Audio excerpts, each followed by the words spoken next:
L'ingratitude conduit toujours à la chute. Un jour, pendant que la chèvre était partie chercher de la nourriture, l'hyène arriva et dévora tous ses petits. À son retour, la chèvre ne retrouva devant les cases que les têtes de ses enfants. Remplie de chagrin, elle creusa un puits profond et en dissimula l'orifice avec une natte. Puis elle ramassa soigneusement les têtes de ses petits et les déposa sur la natte. Le lendemain, l'hyène revint. Ne trouvant rien d'autre à manger, elle se jeta sur les têtes et tomba dans le puits. Peu de temps après, un âne passa par là. « Mon frère âne, dit l'hyène, ne pourrais-tu pas me faire sortir ?»« Si, répondit l'âne, mais promets-moi de ne pas me faire de mal ensuite. »« Si tu me sors, je ne te ferai rien, assura l'hyène. Alors l'âne laissa pendre sa queue dans le puits. L'hyène s'y agrippa et, grâce à lui, remonta à la surface.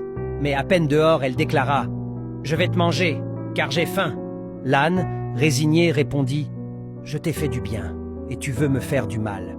Mais Dieu te punira. » À ce moment-là, le lièvre arriva et demanda « Que se passe-t-il ici ?» L'âne raconta toute l'histoire. Le lièvre secoua la tête. « Ce n'est pas possible.